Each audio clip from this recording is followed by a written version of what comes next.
thank you. Thanks, Ray. And thank you to Ray and Brian and Lisa for putting on this fantastic event today. It is exciting. I was involved in, as he mentioned, founding the Living Peace organization, which did exactly this with you met Evan Austin earlier today, and Darakshan Farber and Laura Whitney and Catherine McClellan, and just like these guys, we put it together. And I wanted to acknowledge that because there's so many of you in the audience that were part of that, and I'm looking around and going, we're out here. We're still doing it step by step. And I just heard someone say, "Oh, are we accomplishing anything? Are we really doing anything different?" And if you heard our youth talk today, if you heard Connor Jones, if you heard, I believe her name is Jordan, yes, we are making a difference because we're leading them, and they will be the ones who take us forward, and we're holding the container. So I really want to acknowledge both the silver hair and the youth that are working together. And Rotary, as Ray said, you might have an assumption about what it's about, and I certainly did when I first was introduced to them in 2001 by my employer. I thought, oh, it's a bunch of old, white, very conservative white guys, and they're not going to care what I think or do. And that's awful to say, but honestly, it's what I thought. And after one lunch meeting, my heart was blown open. Everyone who's in the organization of Rotary is a volunteer. It is there for service, and the main theme is service above self. It's truly amazing. And so there's over 30,000 clubs in the world, and that kind of also put me off. I thought, oh, it's an organization, so there's, it must be controlled or whatever. But there's very much individual freedom within each of those clubs to address whatever is going on in their environment, in their country, whatever the needs are. And we have two clubs here in Ojai, one that meets on Friday afternoons at lunch and one on Tuesday mornings. And the things that have been accomplished here are truly amazing. Before I go into the specifics of what we've done, I wanted to talk a little bit about how Rotary views peace. And as you've seen here today, we have a variety of booths. There's obviously climate change. It's a political thing with what is our government doing? Do we have a Department of Peace?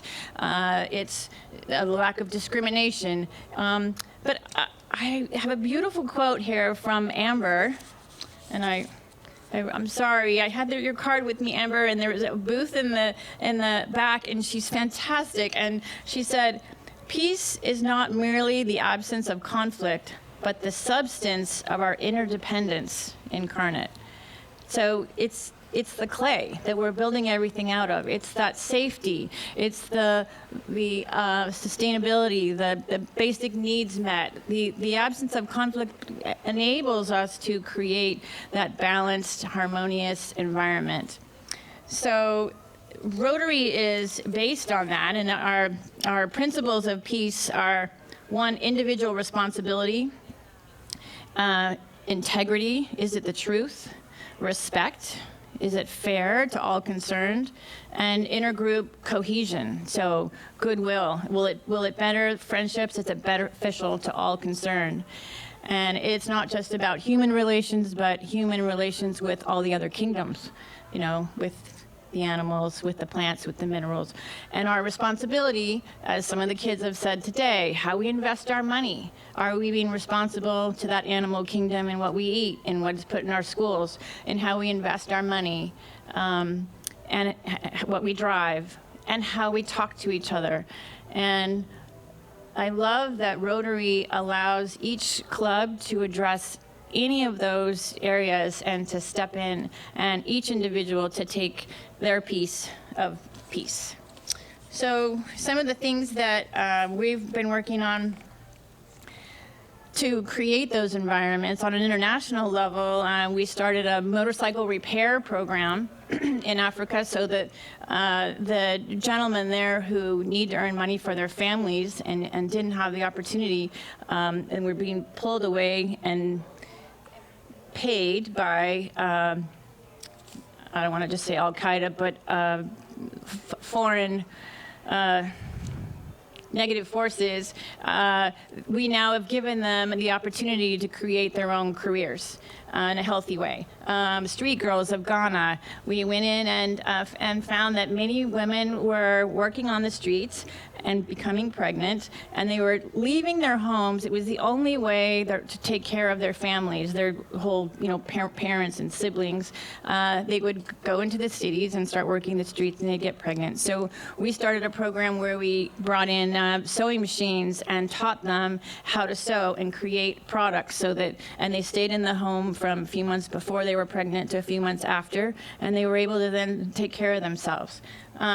So many education in India, clean water, and then locally here we do community grants. We offer over $100,000 each year here in scholarships to Ojai Valley students.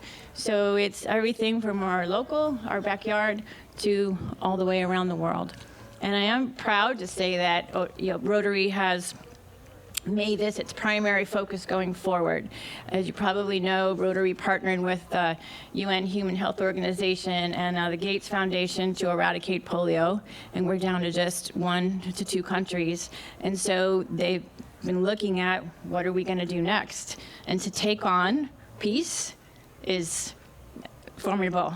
And but that back to are we making progress? The fact that large of an organization with millions of members and 30,000 clubs around the world would say that peace is the next step is very encouraging to me. So I just thank you all for everything that you're doing, and let's move forward. Let's create it. Thank you.